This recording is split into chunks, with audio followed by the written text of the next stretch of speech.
I mean, what is a guardian? A guardian is the guy who says be home by 10. You say, shut up, you're not my real dad. That's what a guardian is.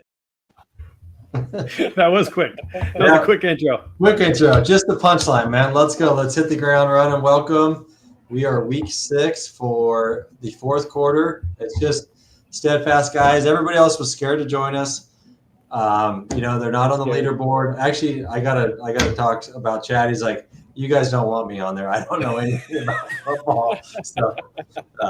And I know some other guys are traveling. So he's definitely not in a great position on the leaderboard. Although I have to say, I'm only 2 spots ahead of him, so I'm not feeling great about myself right now either. So long season, right?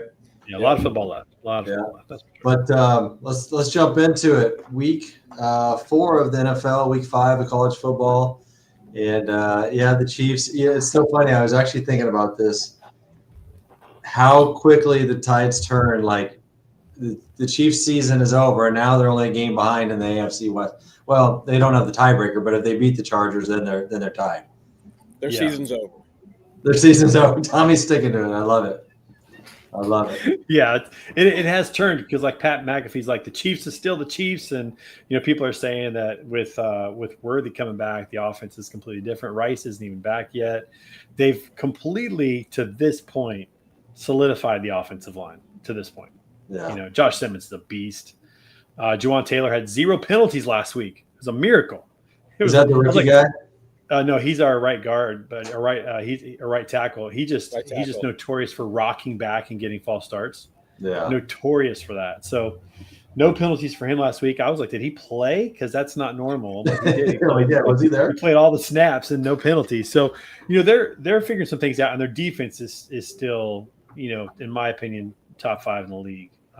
They're shutting people out. I mean, what they've done to some of the top receivers already this season and just making it difficult. They haven't been blown out. They've been in every game. They could easily be 4-0, but listen, they got injuries, they got a suspension. It is what it is. Yep. They're playing well. I'm excited for them. Looking forward to it. What a treat last week and this week. Sunday we have kickoff at 6:30 a.m. Pacific.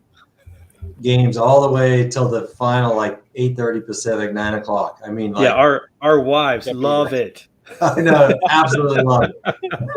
Spouses, my wife is like, "What time does the game start?" Yeah, I'm like 9:30 on Sunday morning. It's like, oh my gosh.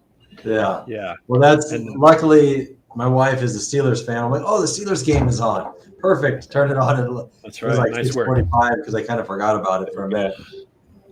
Yeah, that's early on your side over there. That's not a normal time at all to get up and watch football. But No. it was a good game. I think it started off the week, and it was a fun game. It's competitive. Yep. Yeah.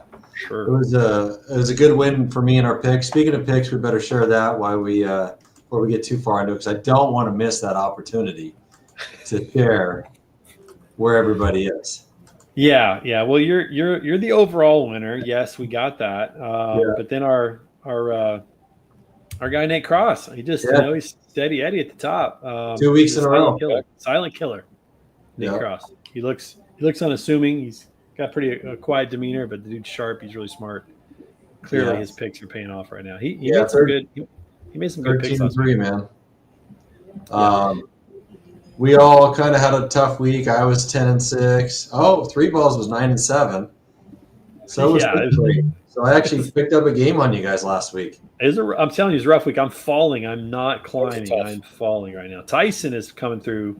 He's doing really well, but the rest of us are fading pretty quickly. Yeah. So Nate picked Jacksonville. That was a good pick for him. He was one of the few that picked Jacksonville. That was pretty solid. And then the rest of his picks were pretty straightforward. He didn't really have a game that he picked up on a lot of people, except for that Jacksonville game. He picked up quite a bit on most of us because most of us had San Francisco. Yeah, I know. So overall season, 1 game up on Tyson, 3 games up on Chris Rogue, who has had a tough go since week 1, coming out of the gates and having that 23-game winning streak. I think has flashed the pan might be over, but we'll see. Yeah. Maybe Let me tell you what I like looking at. If you look at the picks matrix for week 4 and you look at what happened, there were 2 games in which all of us picked the exact same team. And I think it says a lot about who we think is playing really well right now. We all picked Detroit. Now, obviously, we're playing Cleveland, so that was pretty straightforward. We all picked Buffalo. They were playing New Orleans. So maybe it doesn't say much at all. But we all got those right, and we all picked – that was the only 2 games where we all picked the same team. And I always like just kind of seeing that just to see. We all picked the Chargers. They just lost.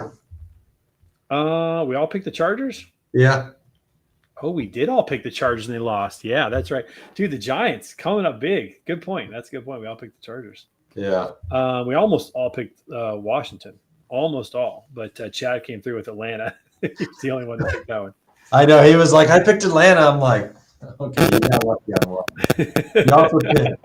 He also picked Cincinnati and the Jets. Yeah, I think he picks by mascots or uniform colors. I'm not sure. Yeah. Not sure what he picks by, but yeah. I know.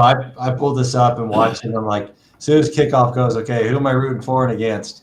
That's right.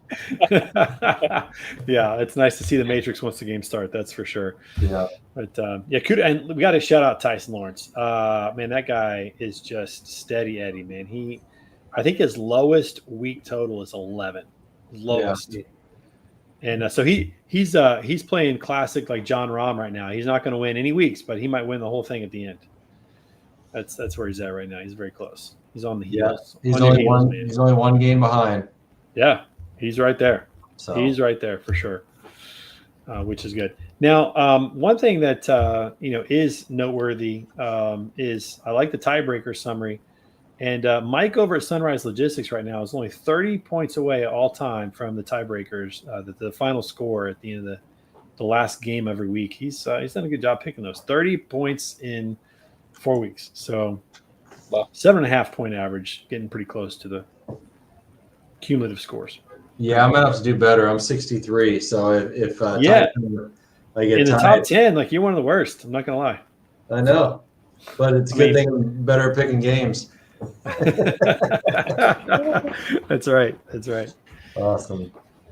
All right. Crazy week, obviously. You had some upsets. I mean, not that it was an upset, but the Panthers are absolutely terrible, if anybody didn't know. They are. Well, I think let's just go through the week. Let's just start because Thursday night was actually a really good game. Yeah, it was. Seahawks and the Cardinals down in Arizona. Seahawks had control of that game for a long time, and then here the Cardinals come back. They put up 14 in the fourth quarter to make a game of it, and then Seahawks kick a game-winning field goal at the end, which I'm not going to lie, I thought it was going to get blocked. I'm in this mode now where I think every kick is going to get blocked. Somebody has unlocked the code. Somebody has unlocked the code and shared it with the league. This thing is on film of how to block kicks now because I've never seen more. I was just for sure that that kick was going to get blocked, but they pulled it off. Seahawks won. That's obviously Tyson's team. It was a good game. It was a good, fun Thursday night game. That's for sure. Yeah, kicked off the week. And the Cardinals, they're in trouble because now their second string running back is out. He's on IR. Oh.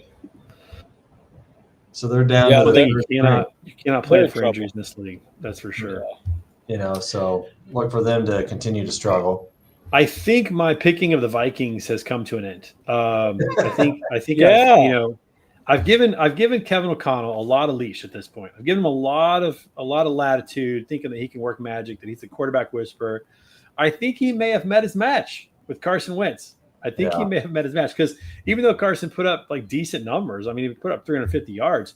Those 2 picks, man, like that's if you got a guy that can't take care of the ball, I don't care what kind of coach you are. That's hard to overcome. Yeah, turnovers are the difference in these games. I mean, you saw it Monday night game. Miami hadn't had any, and then they get a couple turnovers and they win the game when they shouldn't have, really.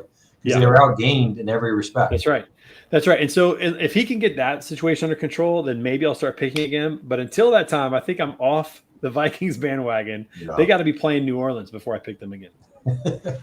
Yeah, I feel you there, Trey. I've been very heavy on the Kevin O'Connell bandwagon and just picking them every single week, especially after that Bears win. But you know what? I think that train. We've been hoodwinked. We've been hoodwinked. This train is coming to a screeching halt. I'm stopping it, hitting the red button. We're done picking the Vikings for now. I'm with you on that. And I'll tell you what, I'm pretty I'm kind of excited that the Steelers are relevant right now. I kind of Man. like it when I like it. When you got Rodgers in the conversation. I think there's excitement around that whenever he's in the conversation, especially at his age. So them being 3-1, it's a great start. I mean, Tomlin's off to another great opportunity for a winning season again. Yeah, they're probably going to end up 5 or 6 seed in the playoffs, I bet, at this point. because if you look at their division, you got Baltimore struggling, right? The Browns are always a mess, except for their defense. I mean, that's a rivalry game. Their defense, if they can stop the Steelers, they got a shot, but they can't score. Right? They can't put up any points. So the Bengals are. I mean, I know they're 2-2, but they're terrible. Horrible. They're terrible. Their season is over. I mean, I'd be shocked if they got 6 wins this year at this point. Yeah, they are an organization imploding right now. I don't see that going well. Well, what they do 21-3 last week, and it was like 48-10 the week before. They can't even put a single, drive together. No, it's crazy. Yeah. I don't think that's going to go well for them. So, I'll tell you the team I'm probably most disappointed with, but I think it's warranted, and it's not even like anybody's fault. Is the Commanders? I was really high on them, and Jaden Daniels, of course, Jaden being hurt. I'm still kind of picking them. They lost to the Falcons. I mean, they're kind of going the wrong direction. I for sure thought they were going to beat the Falcons. I for sure thought they were going to beat the Falcons. The Falcons looked so poor the week before. Dude, the Falcons are Jekyll and Hyde. Like the Falcons have to be the worst team to bet for is the Falcons, because you don't know what you're going to get. You have no idea what you're going to get week to week. No idea who's showing up on week to week, and it's tough. That's brutal. Yeah. I mean, I thought coming off that game, that Washington, even going to Atlanta, was going to win that game pretty handily. I mean, they scored 0 points against Carolina. And then they put up 34 against the Commanders. Yeah, like that's insane. What I can't even explain that. Somebody explain that to me. How does that happen? It doesn't make sense. No, not at all. And then we had the Bills over the Saints. That's an easy game. Just walking away. Bills 4-0. They haven't played anybody, but they're 4-0. Good for them. The Lions put up 34 against the Browns. And so that's interesting, because that was a game we talked about before. Is the Browns defense going to have more of an impact on the offense or vice versa? And clearly, I think the Lions, we can say they found their stride. After that week 1 loss, they've played 3 really solid games at this point. So I'm back on the Lions bandwagon. I'm a believer again. Same. Yeah. I mean, I don't know how you don't. You got the Patriots over the Panthers. Patriots put up 42. Again, the Panthers are probably like Atlanta. Yeah. Who the heck are you going to get? Yeah, I mean, I picked him in that, or I didn't pick him in our deal, but I took the points in a bet, and then because it was like 5.5 points, and I'm like, oh, I'll take that. Yeah. How do you hold Atlanta to 0? Yeah. And then give up 42 to New England? Yeah. Drake May. Again, I cannot rationalize these outcomes with those 2 teams. I think if you're a betting person, stay away as far away from Atlanta and Carolina as you can. You have no idea what you're going to get from game to game. No idea. Noted. Pretty wild. All right, we got to talk about the afternoon game. We got to talk about the Ravens Chiefs. I got to say, listen, going into this game, hearing the commentators, everybody picking Baltimore. Baltimore's offense is better. It's Lamar's time. We've been hearing this for 4 years now, maybe 5. We've been hearing this. That Lamar, this is his time. It's Lamar's time, Trey. Come on. And then Mahomes goes out and plays probably his best game in 2 years. I mean, phenomenal game. I was texting Nate Cross during the game, and he's like, dude, you haven't punted yet. Stop complaining. We kicked a couple field goals early, had a touchdown. And, when we didn't score at the end of the half and then we gave up that field goal at the very end and Butker missed, I'm like, oh, this could come back to bite us. And Nate's like, dude, shut up. They're playing really good. You're good. Yeah. And they clearly, walked away handily 37-20. I mean, that game was great. Is Mahomes and the Chiefs, are they back? Are they the Chiefs of old or no? Oh, Tommy, let's go. What do you think? Season is over, baby. Dude, okay. I'm still not a believer. Let's just go through this. All right. So Jacksonville, do you think Jacksonville has a shot against them next week? I think they have a shot. I think they have a shot. I'm not saying that they're gonna kick the crap out of the Chiefs, but are they gonna be in the game? Could it be a three-point game? Could they block a kick to win the game, sure. I think you guys are talking crazy. First of all, I mean, everybody's got a shot. It's the NFL, but I don't see that happening. I mean, Mahomes has had Trevor Lawrence's number, just like he's had Lamar's number. There's something about Mahomes on the other side of the ball that makes these quarterbacks do goofy things. There's something about it. Lamar is not Lamar. Playoff Lamar showed up last week. Yeah, I would agree with that with Lamar. He has these games, he just lays serious eggs. He's one of the best quarterbacks, talent-wise, we've ever seen. Mm-hmm. And then he just lays an egg. I mean, he just doesn't show up. Even the week before, he took 7 sacks. It was like he was a statue. He can't do that. There. He can't. So I'm just saying this. I think when you have Mahomes on the other side of the ball, it makes players do silly things that they normally wouldn't. I mean, that aside, the Ravens haven't been the Ravens this year either. And they gave it up to the Bills. It's true. But Trevor Lawrence, I mean, he hasn't had a game like a marquee game against a Mahomes where it's like, oh, this guy's here. Like he's always had interceptions. He's played poorly. Yeah. I don't think this is going to change. I'm really interested in the Detroit game in 2 weeks. I'm actually going to be at that game. That's a game that is going to be telling because Detroit is historically a pretty good defense. Their offense is humming as well. That could be a shootout, or it could be, 17 type of game. That's going to be a good game. But then after that, you got the Raiders. Easy. You got the Commanders. Easy. Commanders Buffalo's could be back then. I don't think Washington's going to be. I don't know about that. Yeah. Buffalo, that's going to be a game in Orchard Park. That'll be a good game. But then you got the Broncos, who are playing okay. But again, I don't see them beating the Chiefs. I still think it's going to be – I think it's a good game because it's going to be at Broncos. It's in Denver. Yeah, it's in Denver. And I don't know what their schedule is, but they're tied right now in the standings. Yeah, but I'm not terribly concerned about Denver. I think that's a game that they can win.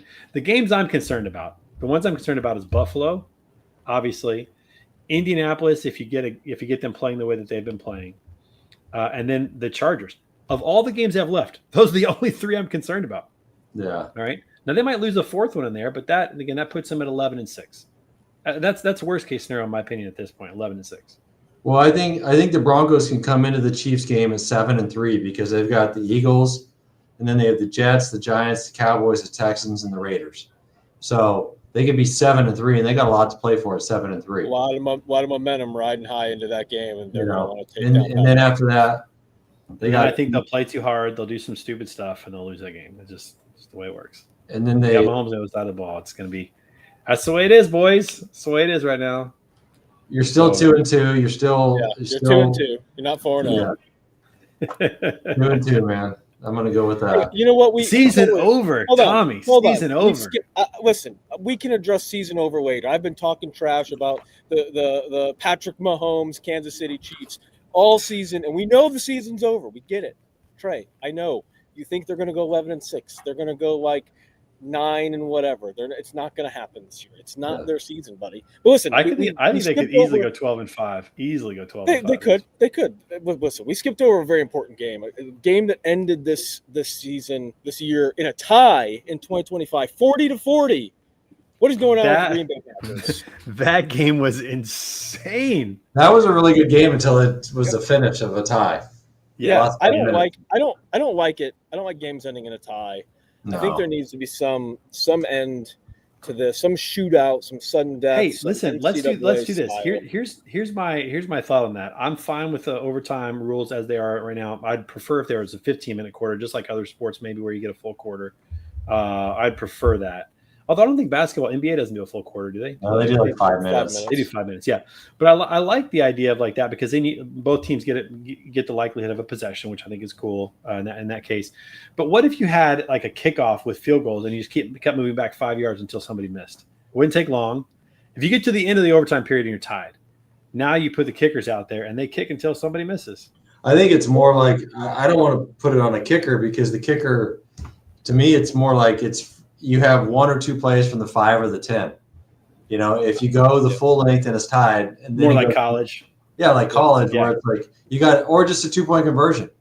You just go 2-point conversion. You go back and forth 2-point conversion. Still somebody, that's possible. Or maybe some combination. Maybe it's like a 2-point conversion and a kick, and a 2-point conversion and a kick, and everybody kind of gets involved. Offense, defense, and special teams would all have to be a part of the game at that point. So, I'm with you. Ties are terrible. It's almost like the Ryder Cup, which we'll get to in a little bit. Like, I hate ties. I understand why they do it from a time perspective, but I hate it. Can you imagine baseball games ending in a tie? No. Baseball games never. I mean, they'll play until 2 a.m. if they have to find a winner. Yeah, they don't care. I love that. That's one of the things about the sport that I love. I hate the extra inning rule with the guy on second now, but I love the fact that like you might go till 1 a.m. with a tie game. I love that. It was funny when that game was over. My wife was like, "That's it." She's like, they don't play to win, because she's used to college, like we just watched. See, even your wife understands it. I know. Nobody wants to tie. No, it's like the last thing she wants to do is watch more football, but she also doesn't want to see it end in a tie.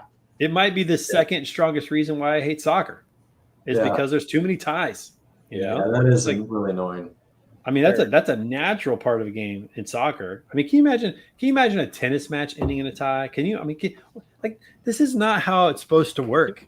Can you imagine an NBA Finals game ending in a tie? No. NHL game. I'm not a fan. These guys are professionals. We have the time. Let's find a winner. Let's find a winner. Well, let's jump to week 5, because we got a lot in college football. We got to get to the Ryder Cup. I don't know if we'll get to baseball. I'm not a huge baseball guy, but it's playoffs too. So Thursday night, I hate to say it, I'm going to pick against my Niners. I just don't feel like, now that Purdy's out again, they look absolute trash on Sunday. So, and the Rams are pretty good. I think the Rams are, far and away the better team right now. Yeah. I mean, could they get beat? Yeah, but at home against the Niners, I don't think so. I mean, those two 3-1 teams are not the same. They're not. No. Well, what about the gift the Rams got with? I don't know the receiver's name, but he dropped the ball. It slipped out of his hand. And the Colts had that, man. I know that. I mean that I will never understand. I will never understand why players don't secure the ball all the way in the end zone. And I know in this case he wasn't just dropping it; he was trying to transfer it to lift it up. I get that, but just get in the end zone. 2 steps in the end zone, you can do that. Well, I've always said you be like Barry Sanders and you just hand the ball to the ref. Yeah, because at that point. That's how I always loved. How many times he scored? He just give the ball to the ref. I love that. I know. Just wait just a little longer. Yeah. And it's like these guys know that. They know that. They've seen this on tape so many times, and yet sometimes they still are tempted to do it. Just get in there. Yeah. And that ends up being the game. I mean, that really ends up being the game. It totally turned the tide. They were really in control at that point. And Stafford's a great quarterback. Rams are a good team. They took advantage. Yep. Yep. So I think they're walking away with that one pretty easily. Browns Vikings. Now this one's tough, Tommy, because I know this one is. I just said I wasn't going to pick against the Vikings, but I'm having trouble picking the Browns. They can't score. I know. Yeah. Do we wait 1 week? No. Wait. No. I'm choosing the Vikings. Yeah, I have to go. I can't go with the Browns. They are just terrible. But you know what's going to happen? We're both going to choose the Vikings, and the Browns are going to. And the Browns are going to win. Yeah, that's right. They're going to have a breakout game. They're going to score 20. Hey, another turd bowl is Miami and Carolina. I mean, give me a break. Yeah, that's going to be a rough game. There's nothing on. Looking forward to the Giants versus Saints. That would be a good one. I'll tell you what. I'm not 4 matchup.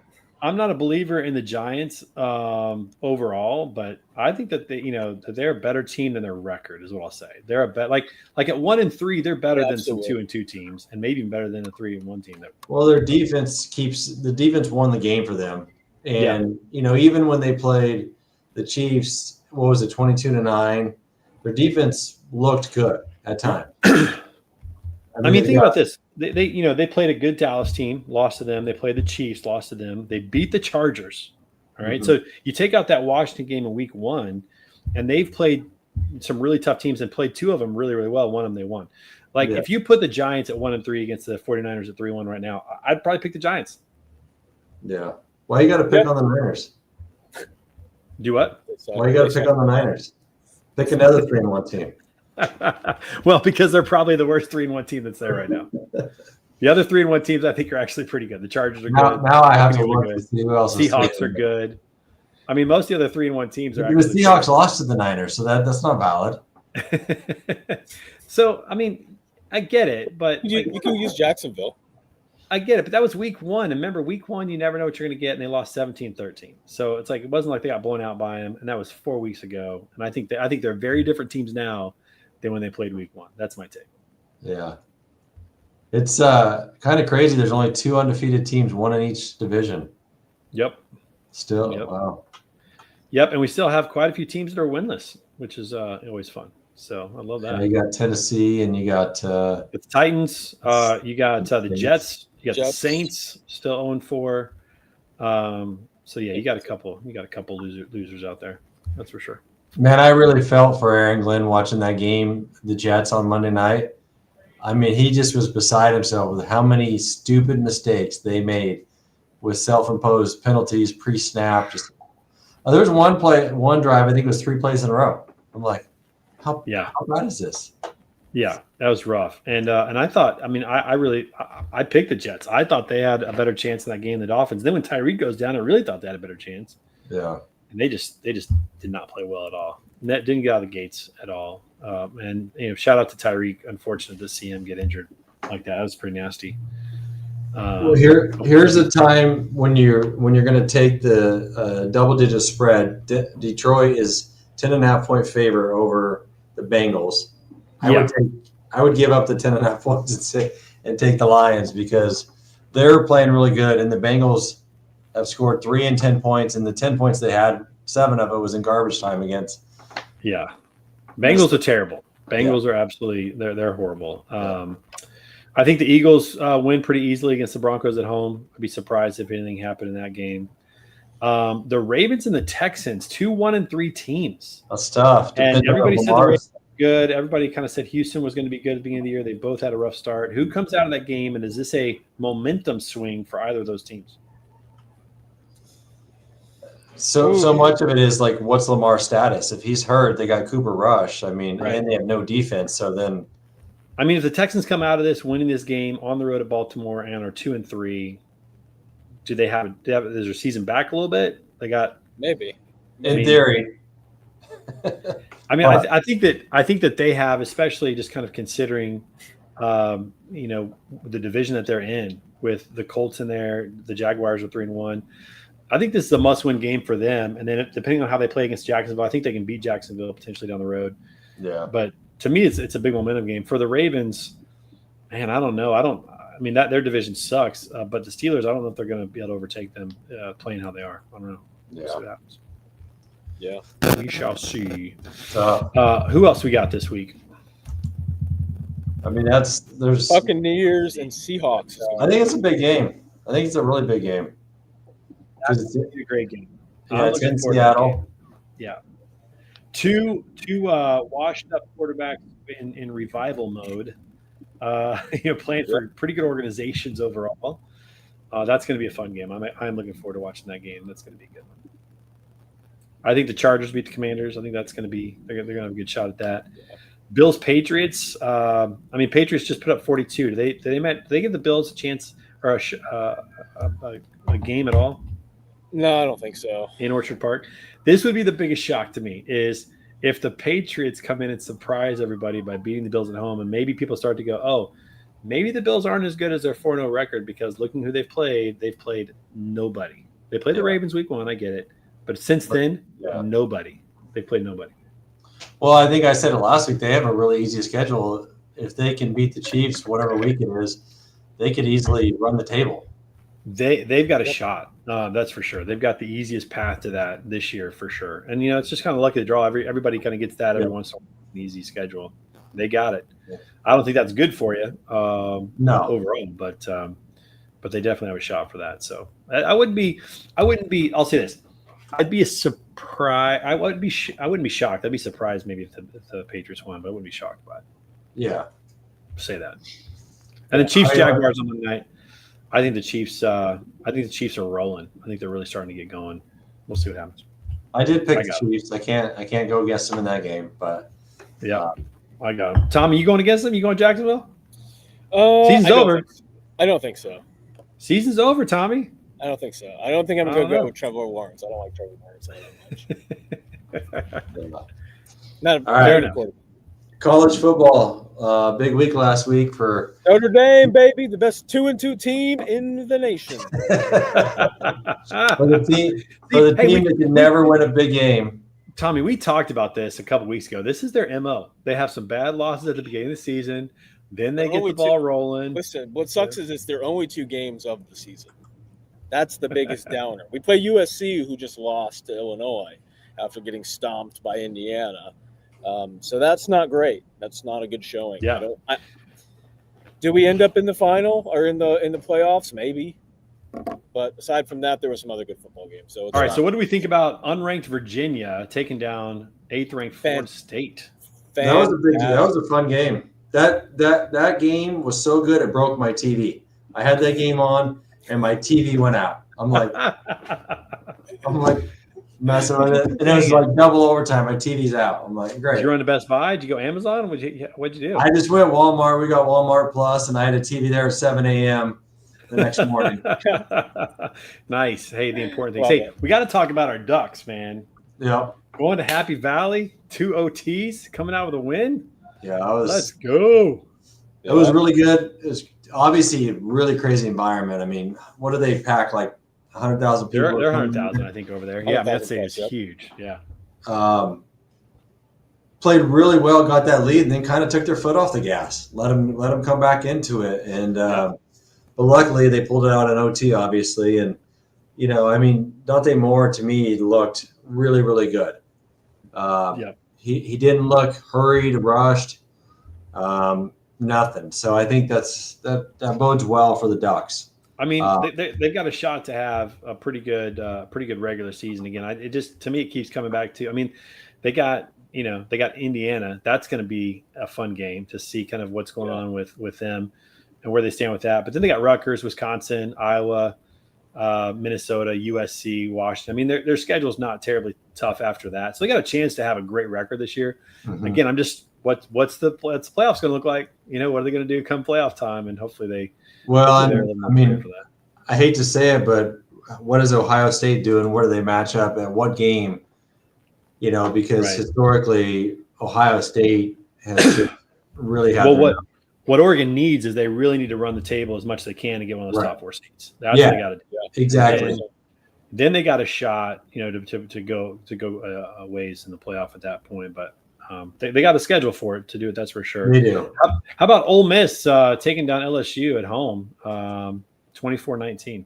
That was a good game. Another upset. Number 4 going down against 13.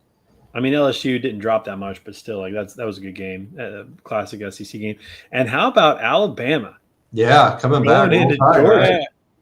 Going to Georgia, pretty miserable second half as a fan, but still for them to hold on and take down Georgia in Georgia, that's a statement win for them after everybody kind of. I mean, I've kind of written them off, to be honest. I had too.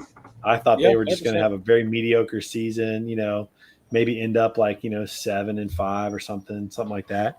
But beating Georgia, that's a big statement game. It's a momentum game for the team. That team. That's a huge momentum builder going into Vanderbilt, and then you got Missouri and Tennessee. I mean, those aren't going to be easy games. Right. They need three tough games. 3 back-to-back tough. I mean, then you got South Carolina, who's they're not the best, but then LSU and OU.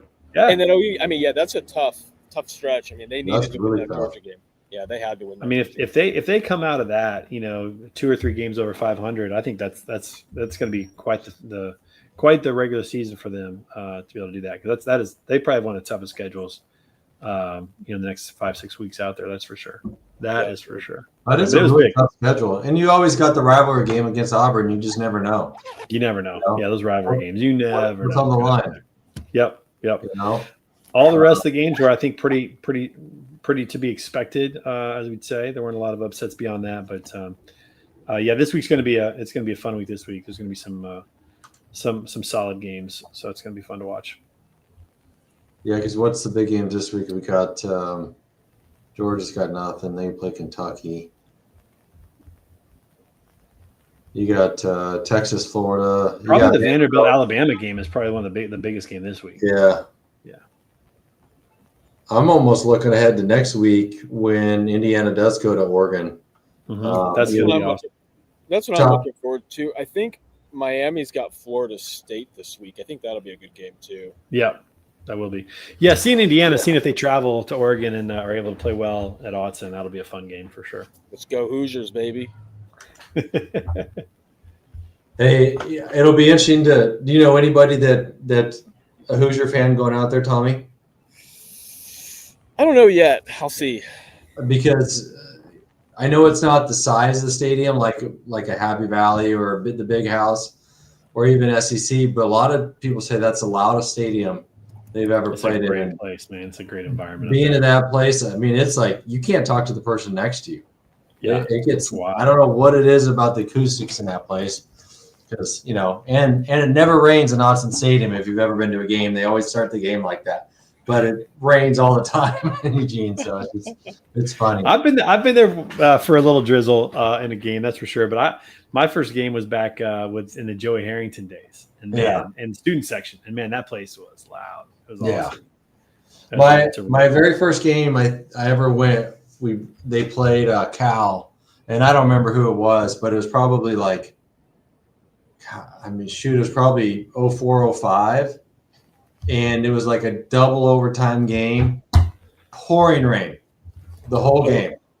And I went to pick up a buddy that I worked with. He had his kid and his kid's buddy. And I mean, the forecast was like 100% rain.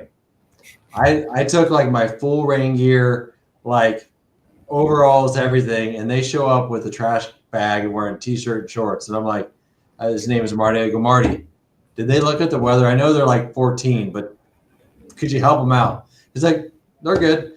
And I looked at him about first quarter. I go, we're not leaving this game early if it's a good game. Double overtime. I mean, they were so miserable. But I'm like, I was soaked and I had good rain gear on. So I know it can happen there. That's Oregon football, especially in the fall. That's for sure that happens. Yeah, that'll be fun. Exactly. But all right, Tommy's got to get out early. We better hit the Ryder Cup. Man, what a Sunday is all I got to say. The rest of it sucked. Yeah. But Sunday was, so this is interesting. Sunday, the Americans won the most points ever in a Sunday session. Yeah. Won 8.5 points. And really had a shot. And I'll tell you what, I think Russell Henley's going to be thinking about his putts for the rest of his life. He had 2 downhill 8 hard to leave those short to close out his match. I mean, think about this. He closes out his match and denies it, and those guys behind him hear about that, and who knows what happens. Maybe they get tight and they don't play well, but man, I got to think that as locked in as they were, that was the halter. That was the momentum halter. When he missed that putt on 17 and they had to play 18, I was like, oh, no.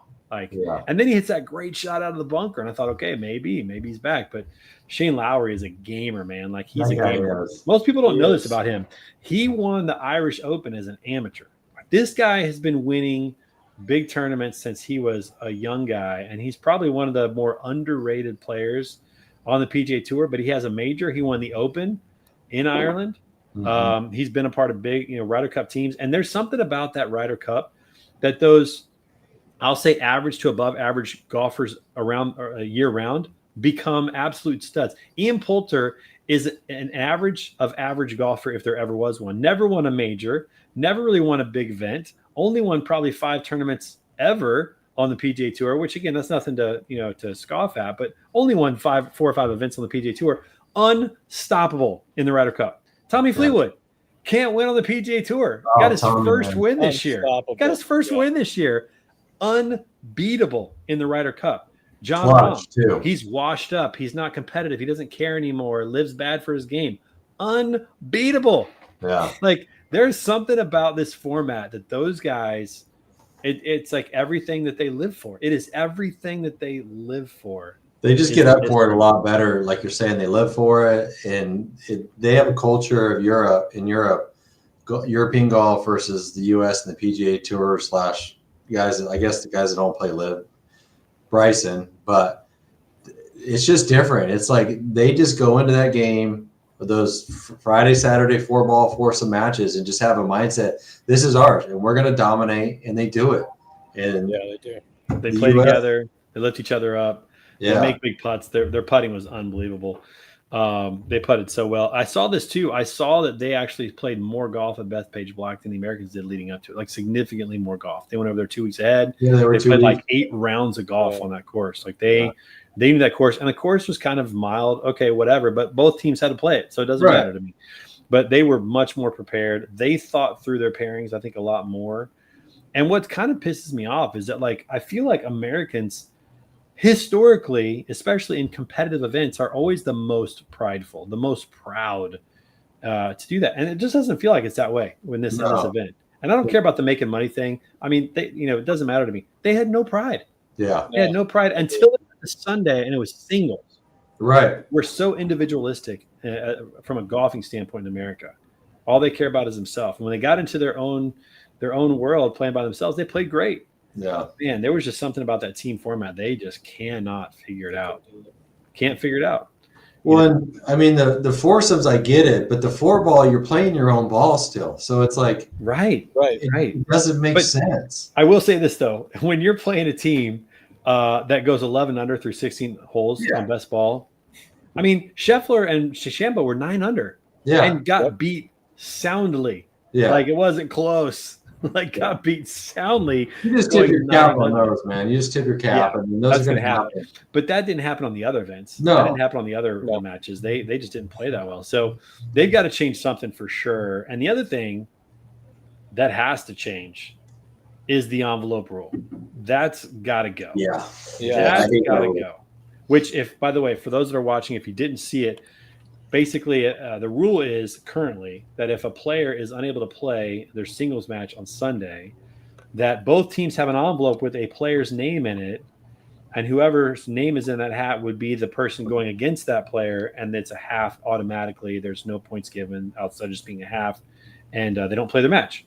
And so essentially, Victor Hovland couldn't go on Sunday, although his celebrations he seemed pretty healthy in his celebrations, but couldn't go to play on Sunday. And so he and Harris English halved their match, and both teams got a half a point, which I don't know. I don't know how I feel about that, because you have these guys that are grinding for 18 holes and they tie their match and they both get a half point. And here Victor Hovland, who can't play, gets the same amount of points. Like, it just doesn't make sense to me. I think the alternative is you have to have an alternate available. I do too. Maybe one guy who's an alternate. And man, if a guy can't go, you swap him in, he plays, whatever happens, happens. That or forfeit to me. It cannot be a half. No. It cannot be a half. It's that or a forfeit. You know, I couldn't believe when I heard it. I couldn't believe it. Reading about it, though, I think it was like 89 or 91, the U.S. actually had the same thing happen to them in their favor. But I had never heard of it until they started talking about We're even. Change it. Yeah, exactly. Now we're even. Let's change the rule. Let's get rid of that rule now. Yeah, that's got to go. That rule has to go. But I will say this: I wasn't planning on watching the Ryder Cup. I had football on the TV, and I had Ryder Cup on my iPad next to me while I was watching football.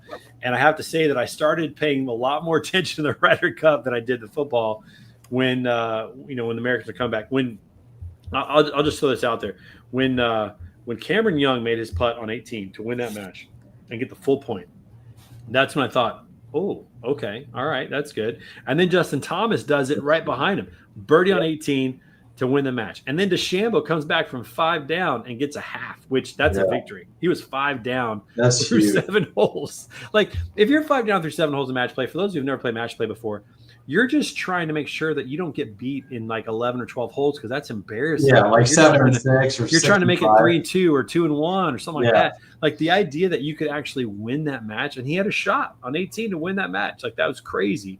Like that was impressive. And then Scotty wins, of course. And then Xander wins his match. JJ wins his match. You're like, oh my gosh! And then Russell Henley is 1 up with a 8-footer for birdie on 17 to win the match. I mean, I literally was in my chair thinking they're going to do this. Like, this is going to happen. And then, of course, Russell Henley decides to leave it short twice. He will never forget that. And he should. Honestly, I don't want him ever on a team again. That's just my take. Like, you can't. It's hard to come back from. His career's over, Tommy. It's over. It's over. I told you guys before the show started. I didn't even watch the Ryder Cup on Sunday. Had no interest to me. I watched it Friday. I caught some highlights Friday. Saw it Saturday. Had no interest Sunday. And I saw. I think someone was talking about it on Twitter when I was scrolling after football, and I was like, wait, the Ryder Cup actually ended up being like decent today. So I was like, damn, I wish I would have watched the closest finish in points in the last 5 Ryder Cups. Crazy. Like actually the closest, finish in points. It's been, I think, an average of 4 or 5 point victory in the last 3 or 4 Ryder Cups. So it was the closest Ryder Cup in the last 10 years. But it didn't feel that way going into it. I'll tell you what, that's for sure. I was with you, Tommy. I didn't watch Sunday either. I watched all day Friday, had it on. Yep. And then a lot of Saturday. And you're like, I was so annoyed. I was so just disheartened. Yeah. You know? Yeah. I mean, you got Scotty Scheffler going 0-4. Yeah. Right. And I think the funniest thing from all that, though, is that I saw on Twitter that somebody said it's now confirmed that Scotty Scheffler is this era's Tiger Woods. Yeah. Because Tiger dominated, could not win Ryder Cup points. Tiger's Ryder Cup record is like 3-7-2 or something. Like it's not even remotely good.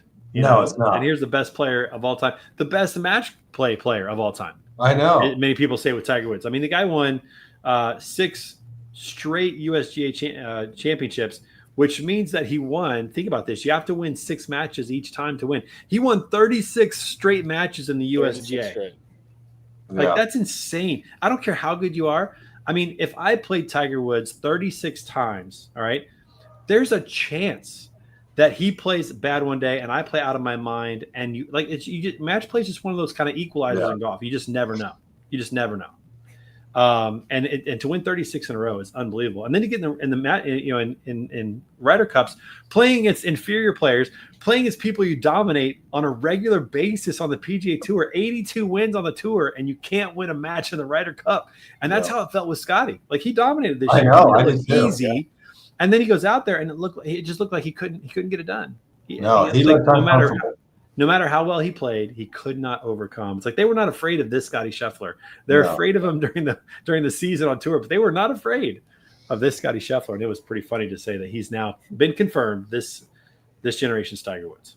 Well, if I'm Scotty Scheffler, there's worse things to be compared to. Right. So I think he's going to be okay. You say thank you very much. I appreciate it. Yeah, that's great.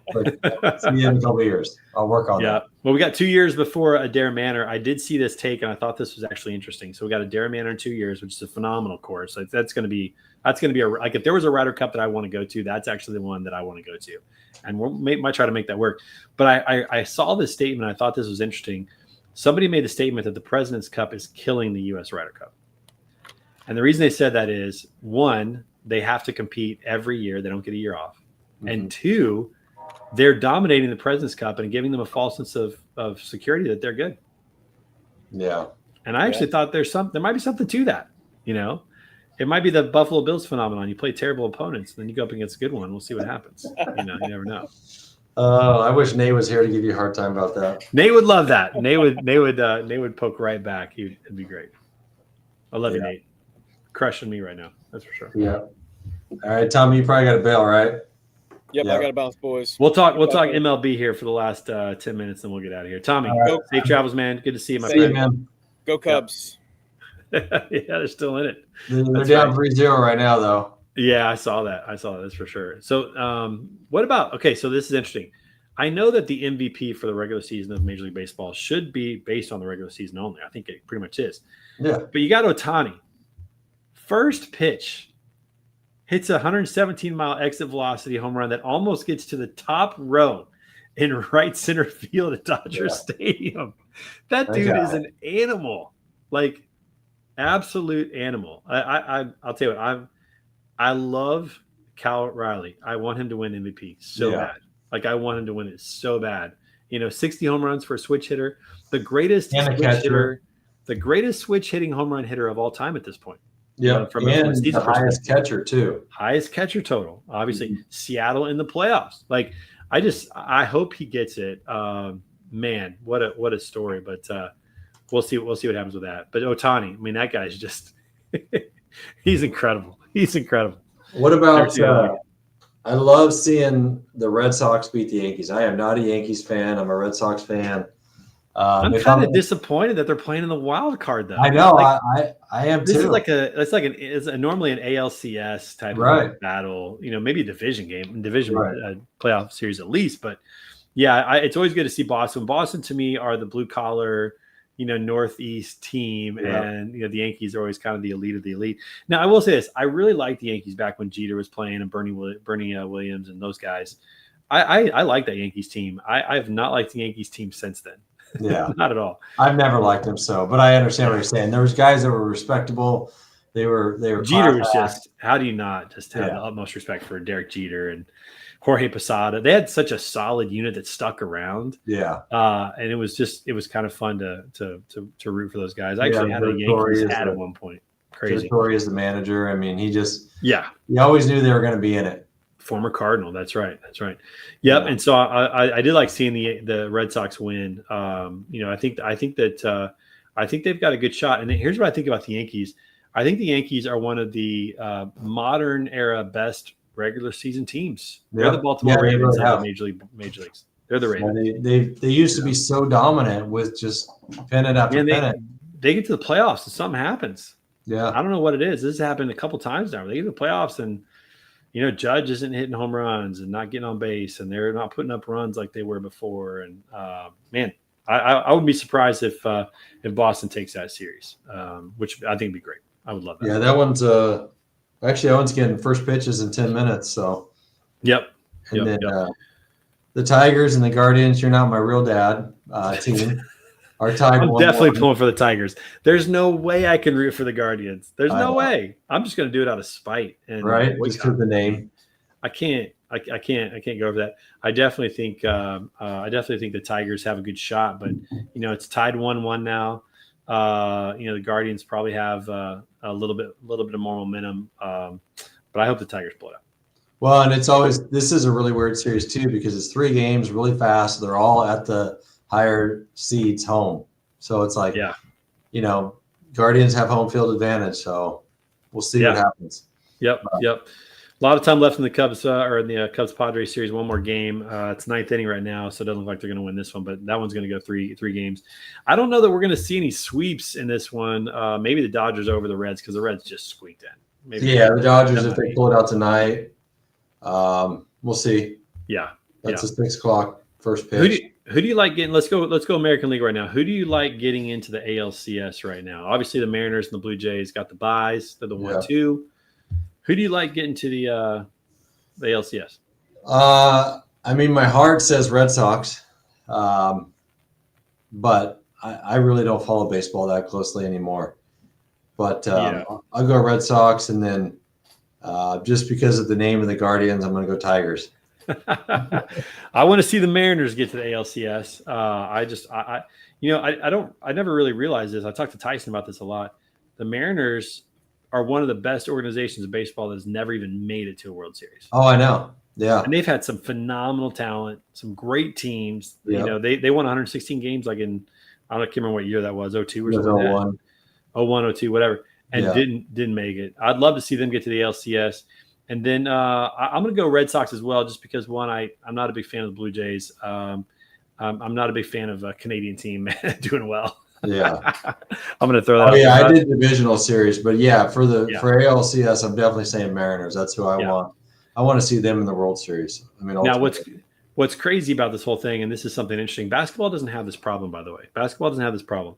But what's crazy is if the Mariners get to the ALCS and the Blue Jays or the Red Sox or the Yankees, doesn't matter at this point what team gets there, you're talking 6-hour flights. To get back and forth. That is so wild to me in the playoffs. Football has that problem too. They have the same kind of situation possible.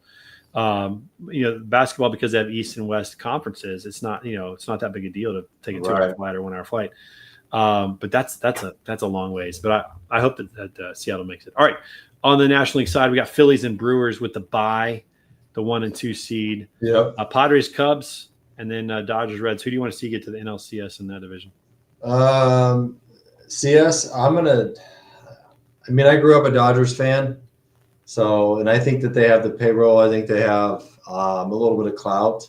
Kershaw's last season. Yeah. So they got the storyline. Yeah. So I'm going to go Dodgers, and I'd like to see the Padres get there, but I don't think they're going to get past both the Cubs and the Brewers. So I'm going to go Dodgers and Brewers. Dodgers, Brewers. All right. I'm gonna go. So I like the Cubs this year. I'm not a Cubs fan, being a Cardinals fan, but I do like just seeing the Cubs in the playoffs doing well. But I don't know if they're going to get past the Brewers or not. They're pretty evenly matched. I don't think the Padres have a chance. But again, see, Major League Baseball is all about momentum and timing. I mean, you get hot with a bat, you can go on a 2 or 3 week run where you just see every pitch and you can play really, really good. So that's a tough one for me. But I'm gonna go Cubs in terms of who I'm hoping makes it to the NLCS. And then I like the Phillies, man. I just like their fire. I like that kind of the way that they play. They're the red or the blue collar team of the National League for sure. So I like to see them get there. As much as the Kershaw, storyline is cool, I hate rooting for teams from LA. I don't want to do it. I don't want to do it. So I'm going to go Cubs, Phillies for the NLCS, and we'll see what happens. They're coming up soon. But the one thing that's nice about baseball is that the playoffs go pretty fast. Like they get to the really good series pretty quickly in that regard. Yeah. Still have 3 teams that can get in.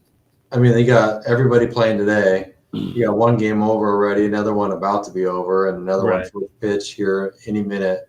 So we'll be throwing it out. Yeah, it goes pretty quick, that's for sure. So we'll see what happens with that. But good stuff, man. Good weeks in sports. I saw somebody say this online as well. Somebody made the claim that October might be the best sport month that there is. And the moment I saw that, I thought about you because we talked about this, about what time of the year is the best time of the year. And they said it's the only month that gives us MLB, NFL, NHL, and NBA all in the same season, in the same month. It's the only month.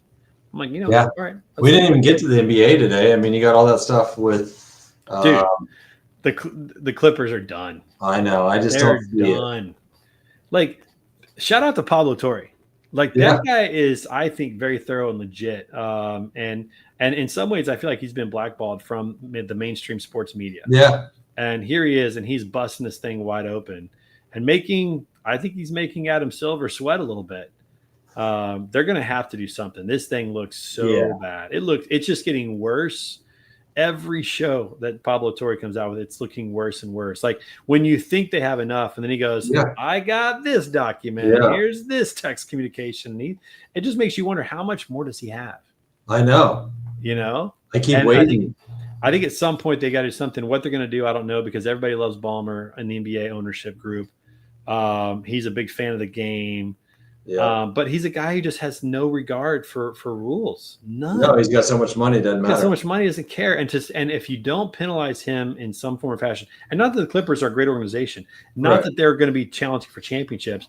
I don't think that's it. But I think you have to deter anybody now or future owners who have ungodly amounts of money from doing this kind of thing. Or you just simply say, you know what, do whatever you want. Work with companies and get endorsement deals for your players to circumvent the cap, and we don't care. Like you have to go one way or the other. You cannot have the rule and then not penalize the guy just because you like him and he's got a lot of money. I think that's going to hurt their brand. I think it's going to turn away some fans. I think the fans who are on the fence, NBA fans, they're going to be like, I don't want to watch this anymore. Well, like you're saying, there's so much that has come out, and it's just more and more and more, and a lot of it, Ballmer's kind of skirting the rules. So I could see them also saying, okay, we didn't find him guilty of anything, but we're going to make a bunch of rule changes going forward. But to me, that's non-committal that broke the rules. And that's where I think they're going to turn a lot of people off if they do that. Because it's like, listen, if he didn't break the rules, but you're changing the rules now, what are you saying? Exactly. It's an admission that the rules weren't working, or that something have. I think you got to suspend them for a year, which I think will actually hurt him because he wants to be there. Oh yeah. And then I think you got to take draft picks away, and I don't know how many. I mean, they took 5 away from Toronto. Who did they take 5 away from Minnesota? Was it 5 first-round picks they took away? So think about this. If you put these against each other, this is significantly worse. Oh, yeah, way worse. But is it 10 first-round picks? I mean, is it 5? I mean, that's almost like they got to put them into mediocrity for years, because they're already in mediocrity, though. Right, but they don't even have any first-round picks, I think, until like 2030 or 31, because they traded them all away. So now you're talking about 2041. I mean, or maybe you take away whatever picks they have. You take away their top pick for the next 10 years. So maybe it's a second round pick. And again, that's going to make it hard for him. Yeah, because you broke the rules. Right. So deal with it. Get creative and figure it out, but don't break the rules anymore. Exactly. Train get better player development. You know, find the gyms in the D League that you can turn into decent role players and figure out how to make a winning team. Stop going after players that have a name but don't have the pedigree. Don't go after the Paul Georges like you did. Don't, Kawhi Leonard is a great player, but Kawhi Leonard, in my opinion, is a great player when he has great pieces around him. That's when he's actually a great player. Yeah. Otherwise, he's just he's a Carmelo Anthony. He was a great player, but didn't win. Yeah. He only won when he had a great supporting cast around him in San Antonio and in Toronto. So, go after different players, Exactly. Figure it out. Okay, we got to talk about this real quick before we go. And this is the WNBA. We've got to switch over to this because the commissioner of the WNBA, I'll tell you, I've never seen a league that is like more into self-sabotage than the WNBA. Oh, my gosh. The commissioner of the WNBA says that Caitlin Clark should thank her lucky stars that she has the WNBA so that she can be a big superstar. Do these people not pay attention to what happened when she was at Iowa? I know. I was thinking the same thing. It's like, how much money did she come into? And you look at the ratings boost when she came in was off the charts. It's like they're saying that the only reason that she is a superstar and the only reason that she has these endorsements deals is because of the WNBA. Right. She was on this trajectory in college. Yeah. The WNBA is lucky to have her. Yeah. I cannot believe the role reversal here psychologically and the mental gymnastics that they're going to do this. And it doesn't take any – this is the thing. They're playing it like it's a zero-sum game. It doesn't take anything away from the other WNBA players that have been there, the Asia Wilson and some of the others that are really great players. It doesn't take anything away from them. Just acknowledge the fact that Caitlin Clark has done something that no other player has done. And that is bring eyeballs. Yeah. Think about the attendance numbers when she's not there. Think about the interest and the talking on Sports Talk when she got injured. Like we're not idiots. We're not stupid. Yeah. Just say Caitlin Clark is a phenomenal player and we're so lucky to have her in our league. Yeah. But they can't do that. It's like it blows my mind. It doesn't make any sense. Somebody said this the other day and I thought this was cool. What if Caitlin Clark started her own league? I know. Or just went to the Unrivaled? Is that the other league that the how many players would go with her? Could she get 6 teams or 8 teams to go form a new league just like the WNBA when they started? Players. Yeah. A lot of teams. I don't know. That'd be a really interesting idea, but I just can't believe that the WNBA just continues to double down on this narrative that Caitlin Clark is not the needle. Yeah. She is the needle. Yeah. It took the PGA Tour like 8 weeks to understand that Tiger's the needle. Right. It took the NBA. David Stern, he knew from the moment Jordan put on a Bulls uniform that he was the needle. Yeah. I just don't understand. I can't understand it. I cannot understand their positioning on this. It blows my mind. Yeah, agreed. Awesome, man. We better get out of here. Good to see you as always. Congrats on retaining your lead. I will tell you, it may not last long at this point if you keep on going the way you're going. So it's good week. Good luck on your picks this week. I'm ready. All right, man. Peace out, dog. We'll see you. Yeah, exactly. All right, we got to talk about something that you made a hot take at the beginning of the season. Okay. How's that? Or what? Yeah, Genty, baby. 81 yards to start the season, 2 games through. Boy, he is not looking good right now. There's a lot of football left. They got 15 more games, almost the old, original, full season. But this is not looking good. No, it's not looking good at all. I was thinking about that when I was watching the game the other night. I'm like, that's the great thing about putting these hot takes out is you look like such a fool. Not even, it's 2 weeks. And I'm like, that's such a bad take. So, in 5 weeks, I could look like a great pick again. But right now, it doesn't look very good. No, I'm not so sure about that. Well, what he meant to say was that Patrick Mahomes was going to have 1,000 yards. That's what he meant. Yeah, he's going to lead. He's going to lead the what team the heck in rushing. What's going on there?